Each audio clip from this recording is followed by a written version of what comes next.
Fora do baralho, da Rádio Observador, estamos aqui com um novo episódio às sextas-feiras na rádio. Neste Fora do Baralho vamos ouvir os ases documentário, Susana Peralta, Nuno Garopa, Luís Aguiar Conraria e Jorge Fernandes. A primeira volta das presidenciais está resolvida, agora o jogo é diferente, apenas com 2 jogadores frente a frente. André Ventura diria que esteve mais ativo esta semana do que António José Seguro, que vai somando apoios. Eu sou o Ricardo Conceição, este é o Fora do Baralho. Vamos aos naipes, já vamos depois na jogada da semana olhar mais em pormenor para as presidenciais, mas Luís Aguiar Conraria, tu vens já munido de espadas para Montenegro, no caso Volks Vargas. Volks Vargas, que é um jogo com o nome com as palavras de nome de Luís Vargas. Portanto, a personagem em causa chama-se Luís Vargas, fez um tweet... isto foi noticiado, ou ele auto-apresentou-se como sendo uma conta de paródia, ou uma conta humorística, ou satírica, e eu devo dizer que não o considero como tal. Acho que é uma pessoa que tem uma conta que é politicamente empenhada e é obviamente alguém de esquerda que está empenhado e em fazer propaganda contra governos da AD. Pronto, portanto, isso fique claro. Mas recentemente fez um tweet, muito engraçado, diga-se, em que simulou uma carta de Montenegro a Trump. E depois simulou a resposta de Trump a Montenegro a agradecer, em que, portanto, nessa carta de Montenegro a Trump, nesse e-mail que Montenegro mandava a Trump, apareciam coisas como: Sua Excelência, Supremo Líder e grande arquiteto dos tempos modernos, enquanto outros na Europa reclamam das vossas tarifas, nós vemo-las pelo que são, a procura pela excelência e a lealdade, e chega até a oferecer as Ilhas dos Açores, a soberania das Ilhas dos Açores aos Estados Unidos. Portanto, quer dizer, é simplesmente impossível alguém levar isto a sério. Eu diria que a única pessoa no mundo que pode levar isto a sério é o próprio Trump. Mas, tirando Trump, é evidente que ninguém leva isto a sério e, portanto, o anúncio de que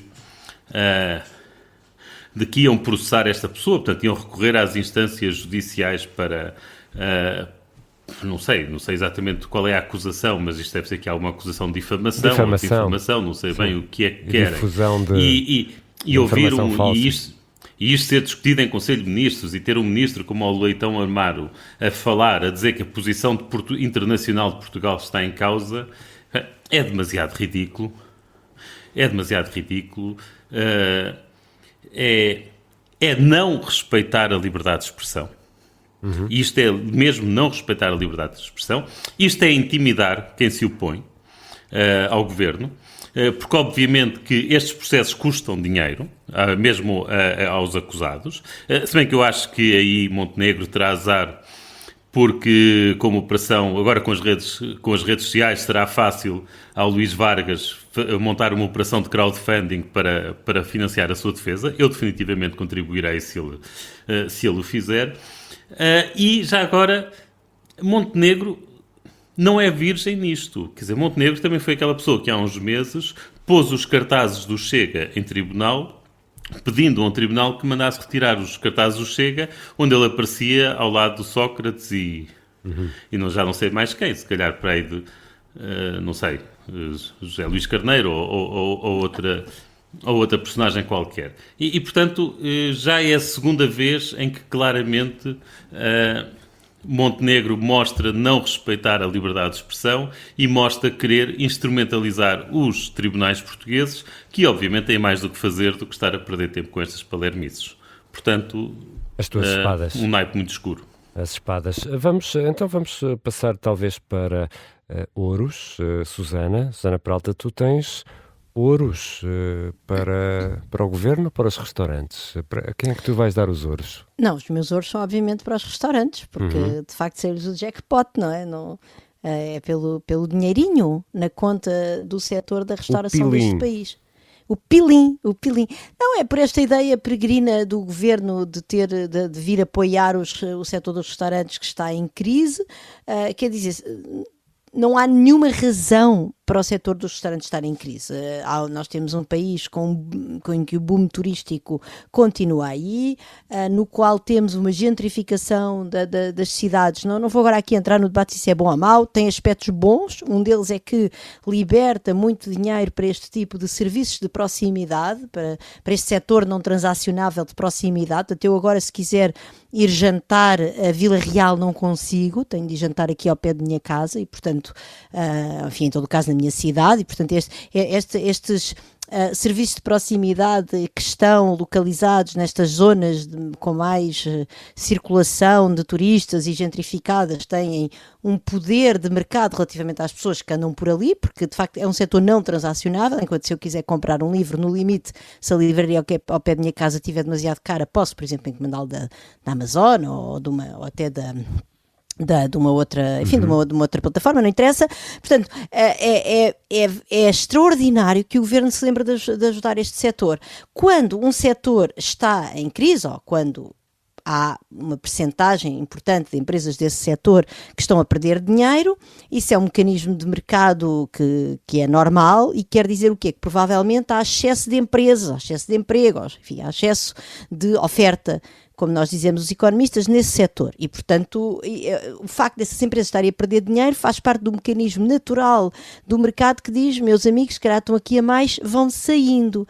Já agora, obviamente que é sempre preciso proteger as pessoas, portanto, eu sempre que defendo, aqui neste programa ou em qualquer outro, que é preciso deixar empresas ir à falência, estou sempre a partir do pressuposto de que há um Estado Social que protege as pessoas que perdem os empregos nessas empresas, como é natural.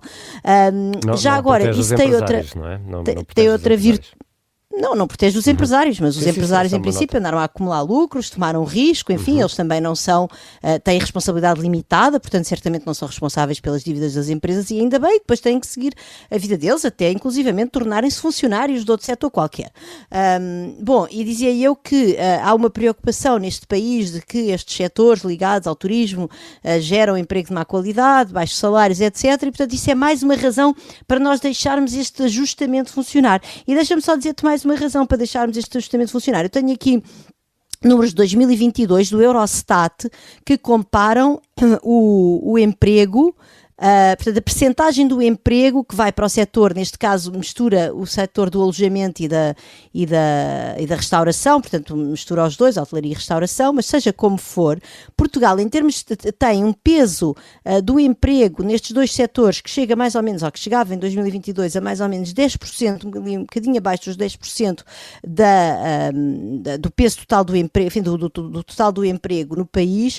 Quer dizer, eu devo dizer que obviamente há aqui países, por exemplo, na Grécia é acima de 20%, mas a média da União Europeia fica-se ali pelos 6, 7%. Portanto, há base para dizer, e quando nós olhamos para o peso do valor acrescentado, que no fundo é uma medida daquilo que é produzido no setor e das receitas do setor, menos os custos do trabalho e do capital instalado, etc., Portugal é o terceiro país, é o quarto, peço desculpa, Grécia, depois o Chipre, depois a Croácia e depois Portugal em 2022, em que estes dois setores em conjunto representam o maior peso do valor acrescentado. Portanto, há várias razões para nós acharmos que o que está a acontecer é um ajustamento natural e até porventura virtuoso de libertar fatores de produção que estão presos neste setor e que permitem ir se calhar para coisas onde as pessoas vão ganhar mais, onde vão ter outras perspectivas de crescimento. Que o governo se ponha a subsidiar isto só pode querer dizer que realmente há um lobby da restauração que é mesmo muito poderoso neste país.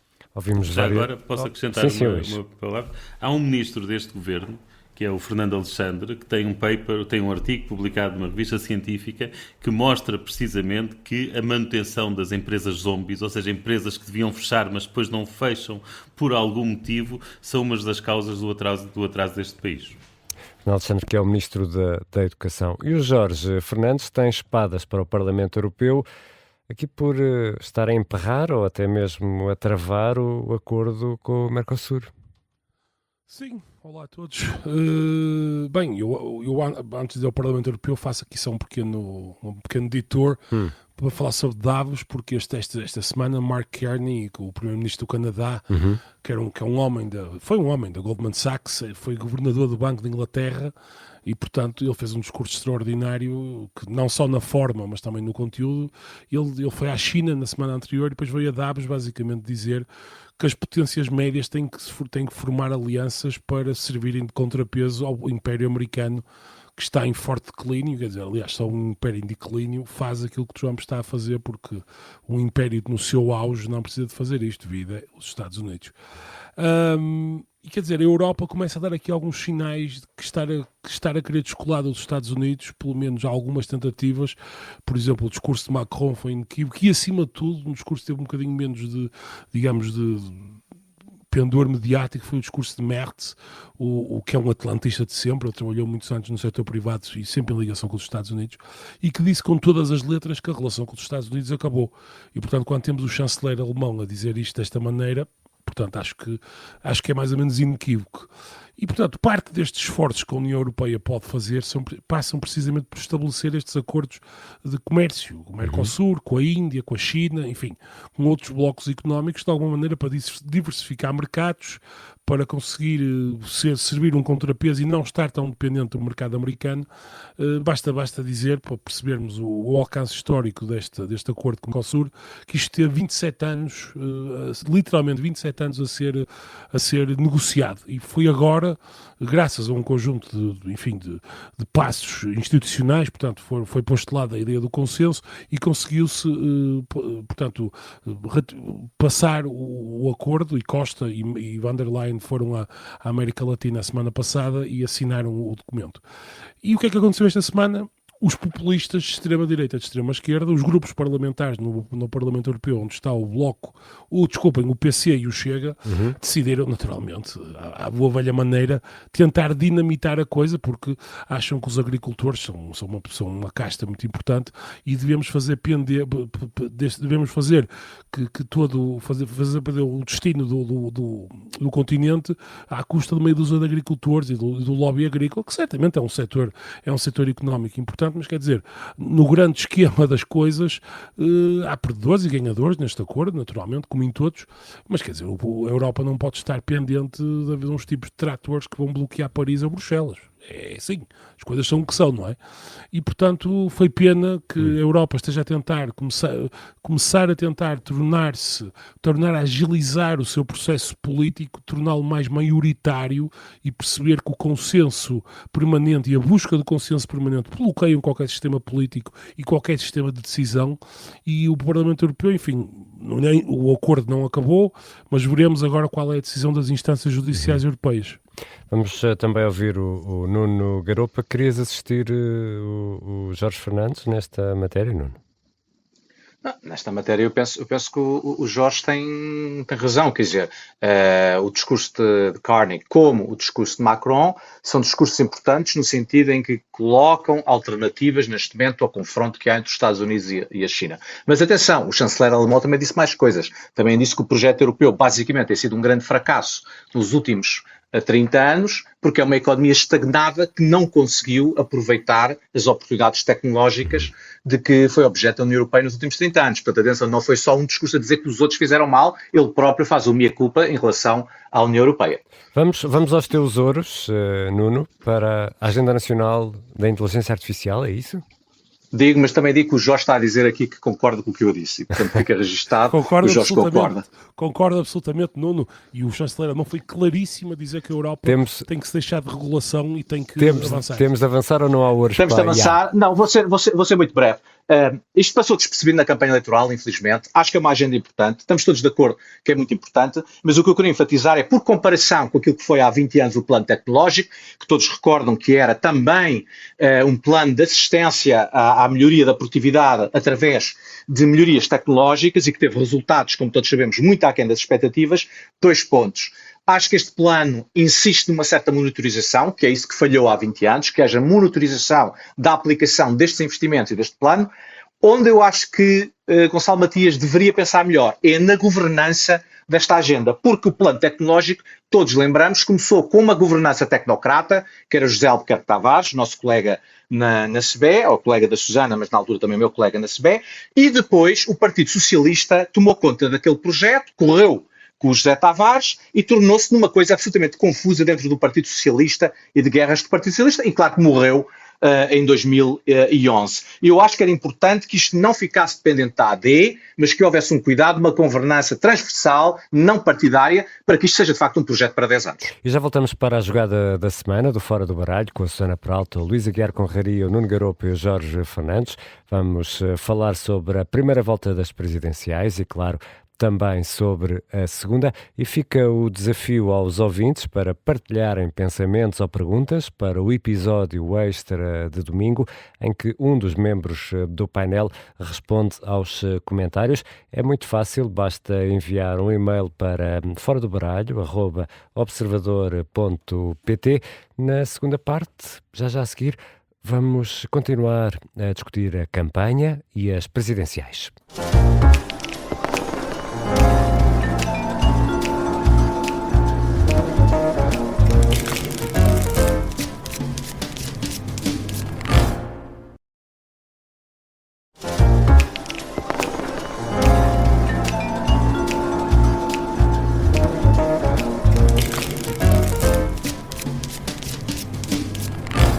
Segunda parte do Fora do Baralho, com Luís Aguiar Conraria, Jorge Fernandes, Nuno Garopa e Susana Peralta. Eu sou o Ricardo Conceição. A campanha para a segunda volta vai arrancar agora oficialmente, mas vamos ainda olhar também para a primeira volta, para as conclusões que podemos tirar e, claro, para esta segunda volta.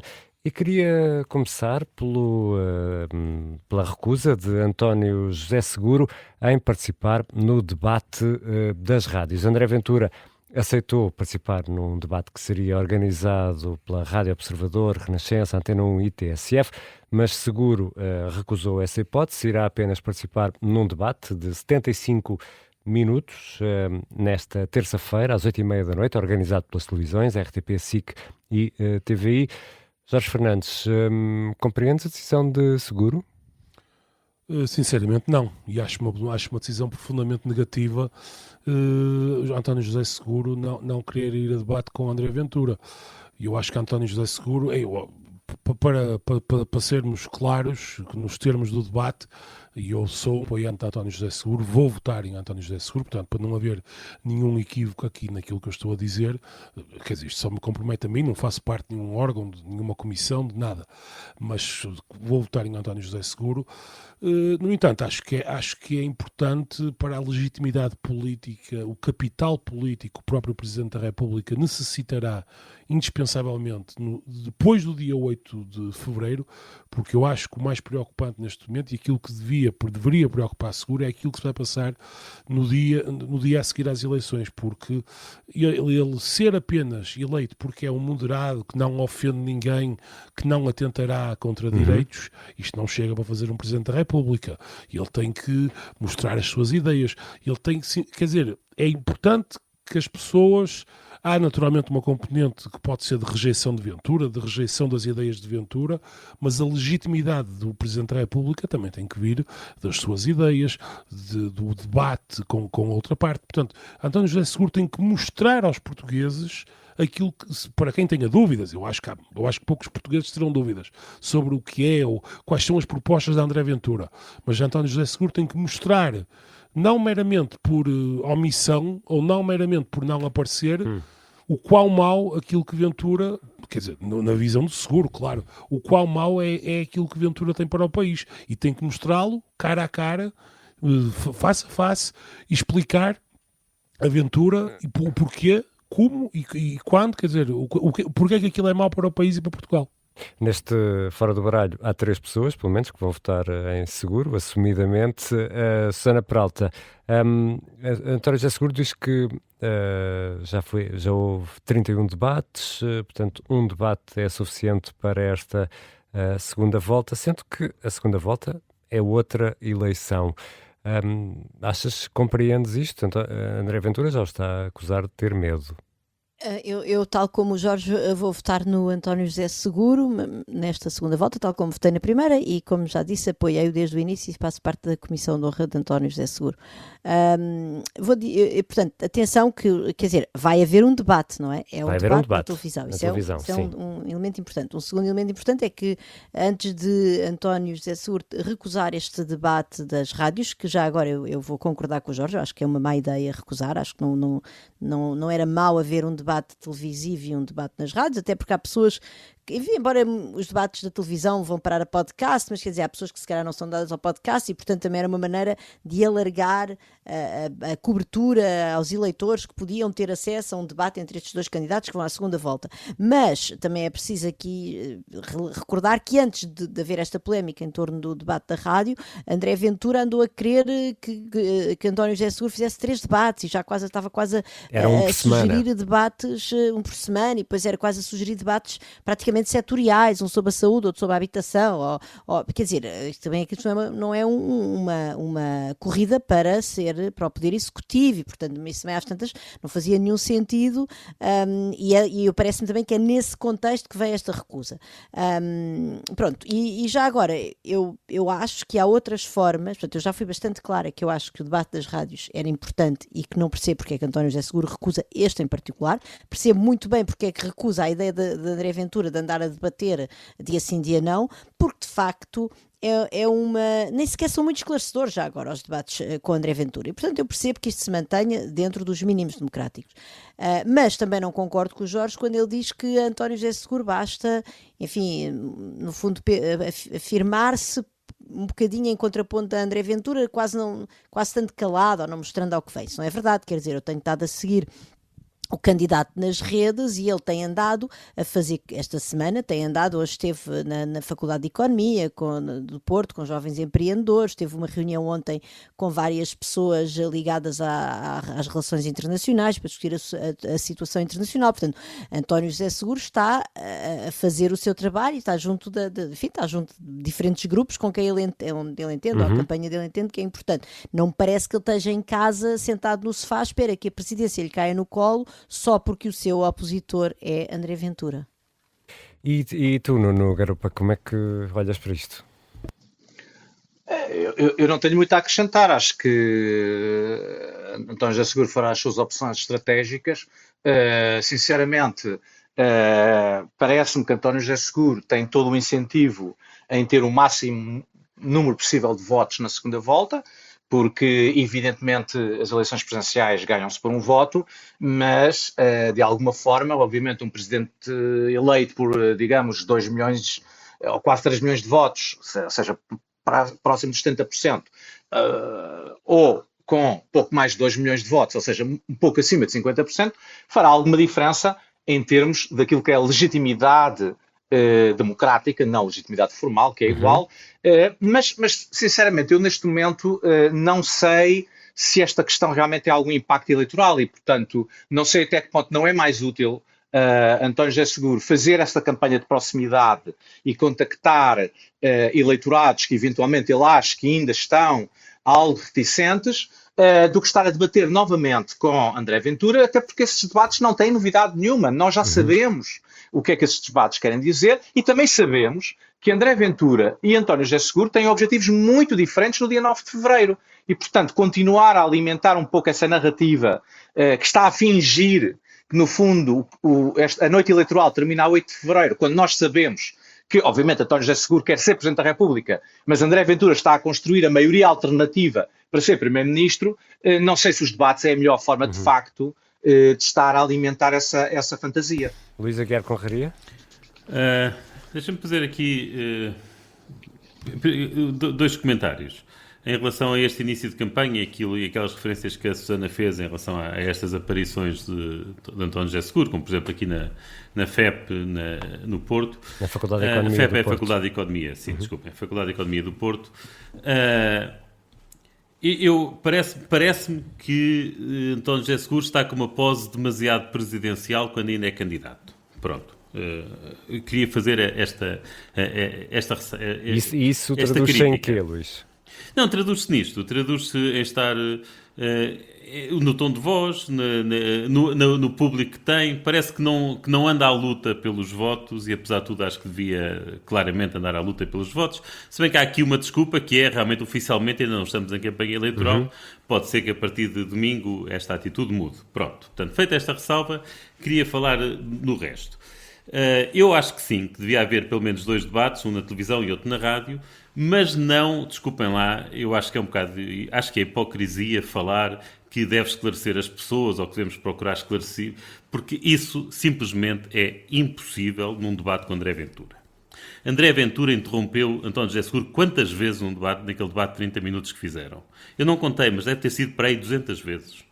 Portanto, é simplesmente impossível alguém esclarecer o que quer que seja num debate com André Ventura, quando ele está, uma pessoa nunca sabe em que modo é que ele vai estar, mas quando ele está naquele modo de interromper e não deixar falar. E, portanto, quem usa esse argumento para dizer que devia haver mais debates, devia pelo menos a seguir dizer, mas tinha de ser um debate com regras, em que se fosse necessário se cortava o microfone a quem estivesse constantemente a interromper. E nesse caso, com esse tipo de regras, eu já aceitaria até que fizessem 10 debates. Assim, de facto, acho que os debates não servem para esclarecer, quanto com André Ventura não servem para esclarecer. É impossível ganhar um debate a André Ventura, porque Mas quando alguém está a ganhar... Seguro não saiu mal no primeiro debate com Ventura. Mas não saiu mal neste sentido que eu estou a dizer, que é, quando alguém está a ganhar um debate, quando alguém está a ganhar um debate a André Ventura, a reação dele é interromper e acabou-se o debate. Que é, aliás, o que se passou nesse primeiro debate com António José Seguro. E, claro, isso irrita as pessoas e, como as pessoas ficam irritadas, acabam por dizer que André Ventura perdeu. Mas já agora, devo dizer que neste momento é muito consensual que António José Seguro ganhou esse debate. Mas se forem ouvir os comentários no dia a seguir, não foi. Por exemplo, aqui no Bom, o Mau e o Vilão, o bom foi o Ventura e o mau foi o Seguro, porque tinha levado um baile no debate. Portanto, essa coisa de a posteriori, um mês depois, quando se sabe os resultados, dizer que correu bem a um e correu mal a outro, era preciso ir ver as coisas que foram ditas antes. Mas eu, apesar de tudo, acho que sim, devia haver pelo menos 2 debates, um em cada, porque acho que isso faz parte da tradição da nossa democracia e é uma boa tradição. Pronto. Deixa-me perguntar ao Jorge Fernandes pegando nisso que estavas a dizer, Luís, se António José Seguro está com um bocadinho com postura de favas contadas, que isto vão ser favas contadas. Bem, não sei se está, quer dizer, eu não sei o que é que ele está a pensar neste momento, sei que a impressão que passa é aquela que o Luís diz, que há uma certa ideia aqui um bocadinho de favas contadas, e é assim, se contarmos as espingardas que cada um tem nas elites, digamos assim, e nos apoios que cada candidato tem, quer dizer, são absolutamente favas contadas. Agora, mas depois depende de quem é que vai, quantas pessoas vão votar, não é?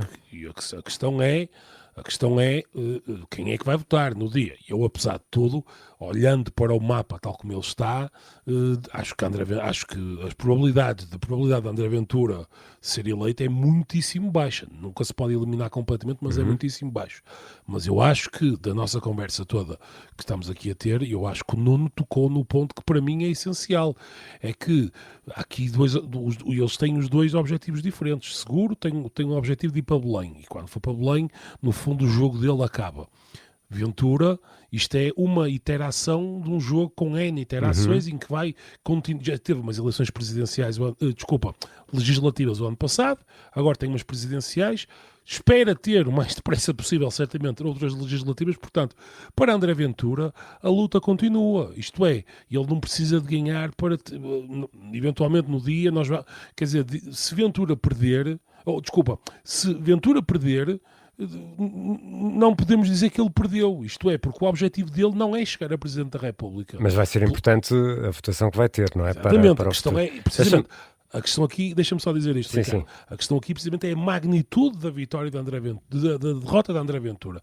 André Ventura, se conseguir 1.8 ou 1.9 milhões de votos, que eu acho perfeitamente razoável, aliás, há uma sondagem que vai sair hoje, que dá mais ou menos Ventura, a coisa com 70-30, e neste momento, à partida, Seguro estará na mobilização máxima já, enquanto Ventura tem ainda espaço para crescer e para mobilizar eleitoralmente. E, portanto, sob esse ponto de vista, eu acho que é preciso ter muita cautela sobre o que é que significa uma derrota de André Ventura.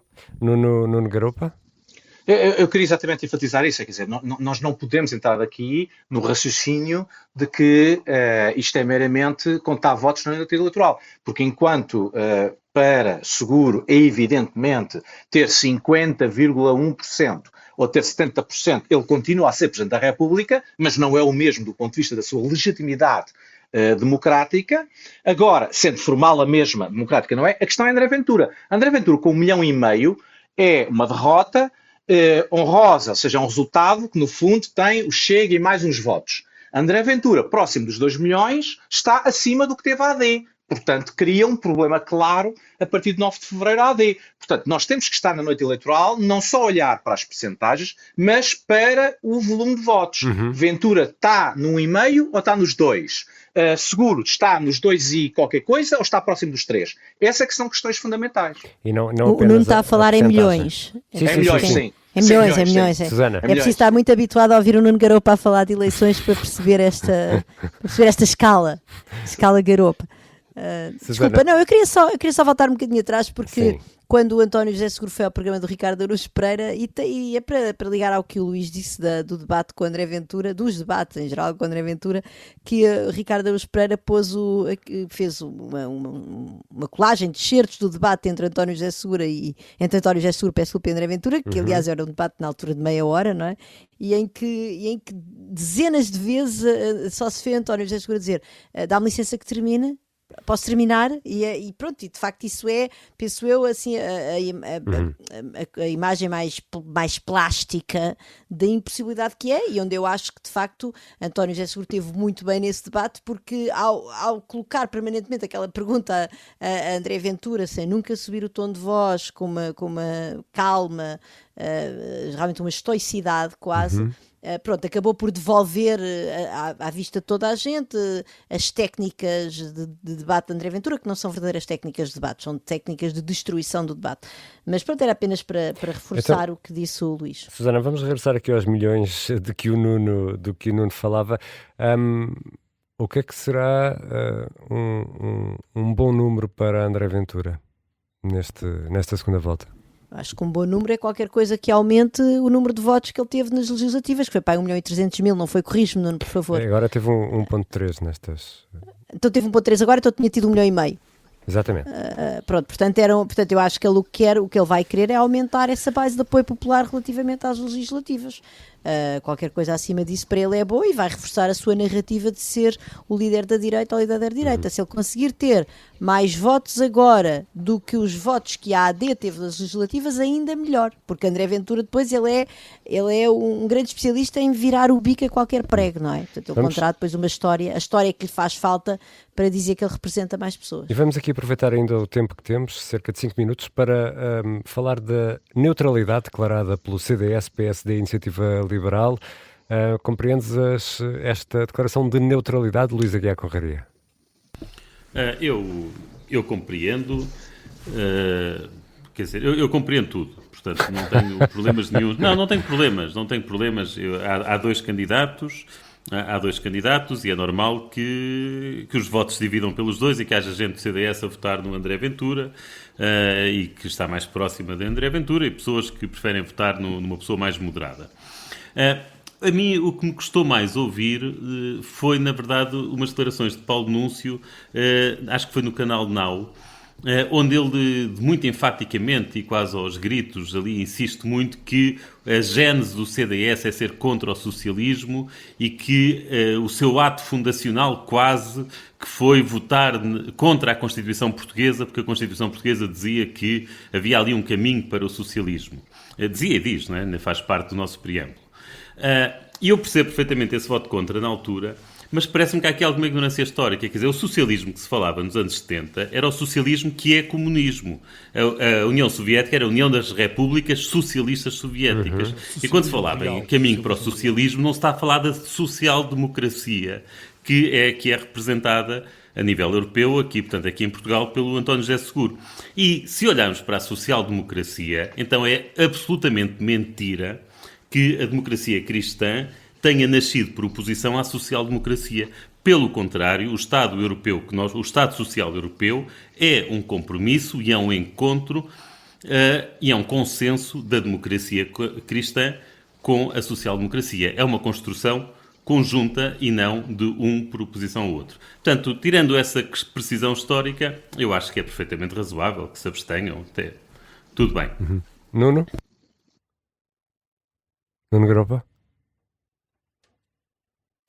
Desapareceu. Jorge? Bem, eu sou o CDS. Desculpa, estava aqui. O Desculpa, Nuno Jorge. estava então em transe quando se falou destas coisas. Sim, exatamente. Estava em Estava a neutro. exercer a neutralidade. Estava em neutro. Exato. E deixa-me exercer essa neutralidade outra vez, para dizer o seguinte. Eu acho que há aqui dois problemas que temos que distinguir. As individualidades dos partidos, não é? As individualidades, obviamente, a título individual, podem fazer o que entenderem. O problema dos partidos é que há aqui dois problemas, nos quais um deles, a Susana e o Luís acabaram por falar, é que uma parte substancial dos votos de André Ventura, muito substancial, vem de pessoas que votaram PSD e CDS há 10 anos. Portanto, os partidos não podem agora enjeitar, enxovalhar e abandonar esse eleitorado. Mas há uma questão para mim estratégica, e que nós já criticámos muitas vezes aqui, é que em 2024 a AD formou o governo assumindo uma estratégia de ambiguidade entre o Chega e o Partido Socialista, coisa que eu não gosto, e disse na altura, e já discutimos muitas vezes aqui, que eu preferia que houvesse um acordo de incidência parlamentar com o PS ou com o Chega para classificar. Isto tem a ver com as eleições para o Tribunal Constitucional, para a Procuradoria, todas essas coisas que já falámos aqui. Agora, qual é o problema? É evidente que a AD, neste momento, dentro dessa estratégia que estabeleceu há 2 anos, não faz sentido agora atirar essa estratégia pela janela e ir apoiar oficialmente o candidato do Partido Socialista, quando o Partido Socialista não tem um acordo de incidência parlamentar com a AD. E, portanto, eu percebo que a AD, neste momento, dada a estratégia que escolheu, insisto, com a qual eu não concordo, mas foi a estratégia que escolheram, dentro dessa estratégia, parece-me que a única solução é mesmo manter-se equidistante dos dois partidos, com quem mantém esta ambiguidade há 2 anos. Jorge e Susana, temos 1 minuto para os dois. Jorge. Eu concordo no fundamental com aquilo. Eu concordo no fundamental com aquilo que foi dito. Quer dizer, eu acho que, bem, quanto ao CDS, não comento, porque não comento coisas que não existem. Portanto, sob esse ponto de vista, acho que nem vale a pena. O PSD, Montenegro está a tentar passar entre os pingos da chuva, e eu acho que, sinceramente, acho que ainda é cedo para conseguirmos avaliar as consequências que estas eleições poderão ter na governação de Montenegro. Tudo dependerá do equilíbrio de votos e de poder que venha a surgir entre Ventura e António José Seguro depois do dia 8 de fevereiro. Susana, podes terminar este debate.